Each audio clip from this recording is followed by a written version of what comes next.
Hello everybody, it's Henry Wiederman. I'm working on a Rhino multi-pro fence post driver. There's where the number is. If you're looking for it, you can find the number at the top of the head. So this one here, the motor broke off the bracket. The front bracket broke. Here's an old one. I couldn't just do the old one. I had to buy a whole new motor. Why? This bracket is very flimsy and it's mounted to the motor, which is real flimsy, and you either dropped it or it came loose. I didn't pay attention to it, and so it broke the bracket. But not only did it break the bracket, it broke the bolt hole on the GX35 motor to where it's not repairable. Right there is where the other third bolt, there's only 3 bolts, one here, well, this one broke out. There it is right there. So now this cover can't be mounted on there. It's useless. So this motor, whole motor become useless. Now you're talking $400 for the motor alone with shipping. I looked all over online. So this video, what I'm going to do is, I can't find no videos on this Rhino Multi-Pro fence machine in attaching the drive gear. That's the clutch drum that goes on there. You got to put that on first. There's 4 stainless steel bolts I go through here and mount. I got some Loctite 243. It's what it recommends in all its videos, and I'll do Loctite 43 on them. There's no videos on what grease goes in this cavity because this plate mounts to the motor and then goes on to the drive, and the motor just hangs off it. This goes on to the Rhino drive unit like that. So this gets bolted to the motor. The motor drives the clutch drum, turns the gear, and then drives a piston hammer that goes up and down inside here.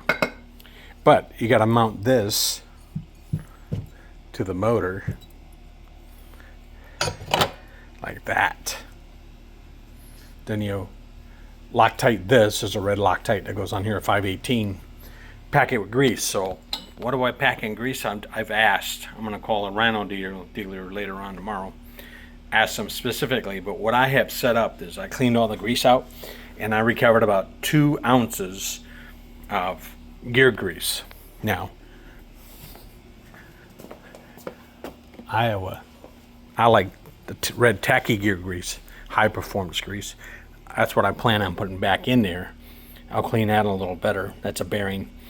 Put the high tacky in there, and the tacky will stick on it, because the other grease, realistically, it's slung out to the outer casing anyways, and down in here in the bottom, and wasn't lubricating nothing. So it was dry anyways. So maybe if I use the red tacky and put it on there, it'll stick and have a better adhesion to giving you lubrication of that drive gear for the motor to the Rhino Multi-Pro pull pounder. Basically what it is, just a high-tech gas driven. So I got it all cleaned up. So I cleaned the bolts up. How did I clean them?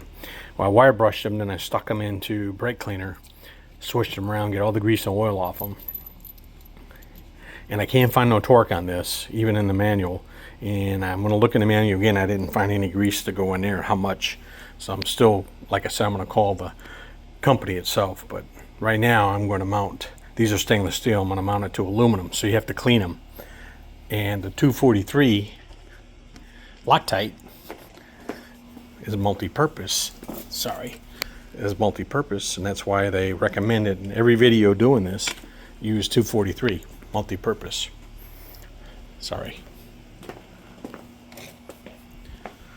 So it's a blue multi-purpose Loctite. Let me put you up over here. That goes on the threads. So I'm going to put some in the thread holes, and then I'll put some in the bolt holes. So I cleaned everything up. I already prepped it for the video. There's 4-bolt pattern here, and then I showed you a 3-bolt pattern of this flange onto the motor. Oddly enough, you can find this flange. It must have a problem. You can find it all over the internet. So evidently there's some kind of issue with them. They must break a lot. People don't careful. They throw them in the back of the truck and they break it. before I put that on, I'm going to make sure they're all tight. The bolts that go into this drive plate, the clutch plate, to the motor are regular standard 3/16. So I got metrics and standard here. 3/16 for that, for those. I just wanted to check this cover tight.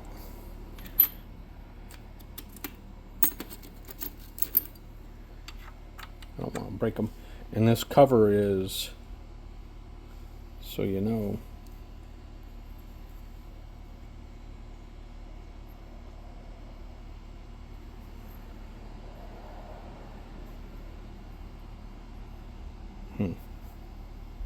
sorry to take up your time. Stamp these things, it ain't worth the beans. There it is.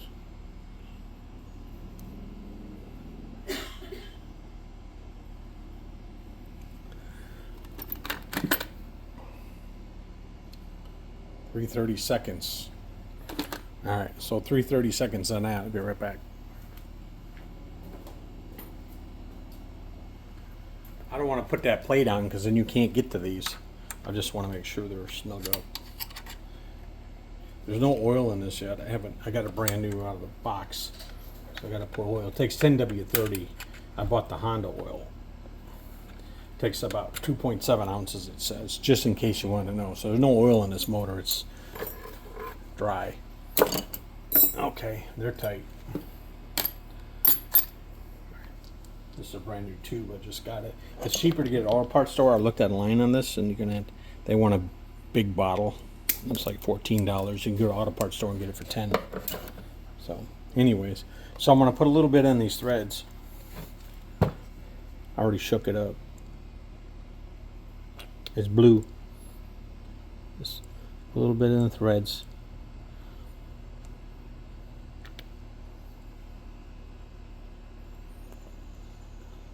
That's just because of the vibration. Put a little bit on threads on this bolt. Oops.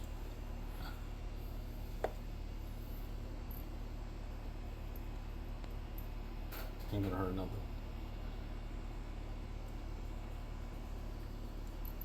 I cleaned it with parts cleaner, brake cleaner, carburetor cleaner. Get all the oil and stuff off it, so that way you get the Loctite, because this is going to go through a lot of vibration, right? So ain't gonna hurt something. You don't want them to vibrate out on you, which they can, which they have, and I think that's what caused a lot of the damage because nobody was checking it. Not much in there for $10. Okay, I got that done. So now you got to put this plate on, because this plate, once you put the Loctite 518 on this face and you put it on the gear and lock it down, you have no other way to put this to the body. This is it. You got to go through this way. And I'd say anything with aluminum and stainless steel, you don't want to cross thread them. So you want to start these with your finger. You want to take the time to clean this all up right. I've watched the videos. The manufacturer's pretty anal on everything. Look at that first shot. So get them started with your fingers. Again, I can't find no torque value anywhere on the internet or what grease they use in that housing. So I do know to use Loctite on the bolts. So we'll get these all started. I'm gonna give them a couple pounds of I know what my impact can do. So. And then I'll check them.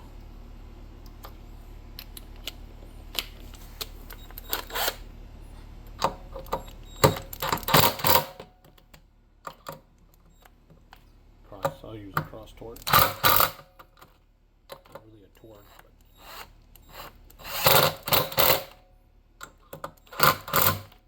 and then I'm going to just check them with a wrench. Can't find a torque value. Yeah, good though. Ain't gonna come out. That Loctite will hold them in there.